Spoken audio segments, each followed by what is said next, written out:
So for me, I'm a purebred stock market lover, Yeah, right? I know. I have, I think 95% of my money is in equities, Right. and 5% is in fixed deposit. That also because my mother forces me to put some money there. Yeah. Because like, kal ko agar kuch hua to, agar, you know how it is, right? Yeah. Stock market tanks completely. So why should a person in their 20s or 30s invest in a fixed deposit when you are getting much higher returns, much better tax efficient products in equities or in other asset classes? Yeah. So I'll answer it in two parts, right? There is a lot of human psychology is what we have realized in this. First is people like us talk about that there is no need of fixed deposit. We are better educated. We are better aware how markets work.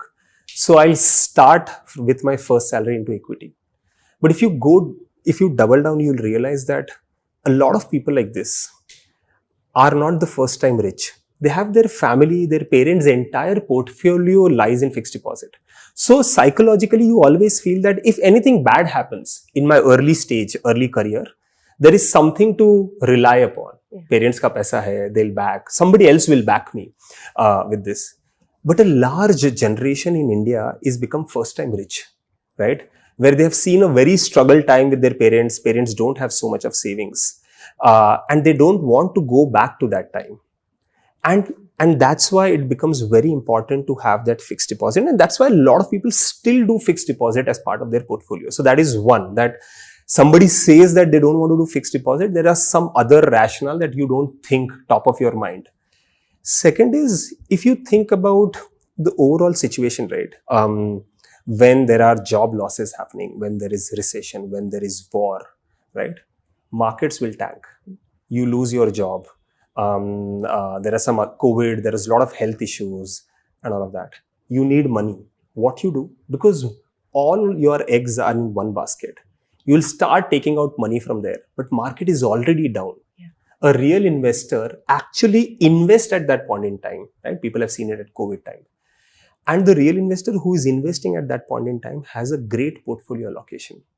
Because he has some capital which he can use in difficult time, which is kept in fixed income, right? He's using that and not taking out money from the capital market. But people like us who always thought that 12%, 18%, multi-bagger, all of that, we have kept all of that money, and you see there have been market crashes, and I've seen people trying to take out money, but everything is negative.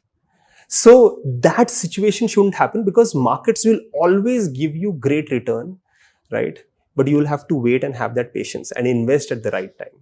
And the only person who will be able to invest at the right time, who has a right mindset, and that mindset comes when you have safety net of fixed income. So that's how I have seen, at least initial days, I've done everything because the idea was to make quick money. But over a period of time, I've realized how people invest. Wealth protection is also a very important aspect. No, I completely agree. And that's a part of asset allocation as well, right? Which is, I think, the most important thing that youngsters need to look at. First, you need to do asset allocation, portfolio allocation, and then you need to decide, the next step. Yeah. So tell us a little bit about that. If you are in your 20s or 30s, what should your portfolio allocation look like? How much of it should be fixed income? How much of it should be equities?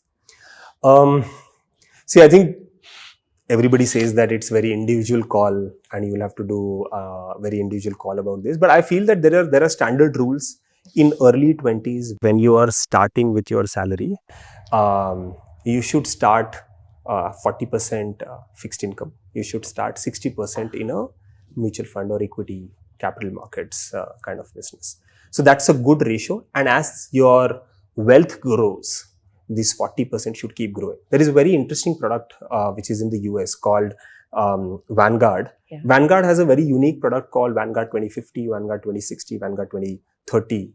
And that 2030, 2040, 2050 means that Saurabh or Sonia will earn till 2040. So that's my retirement age where I'll stop earning.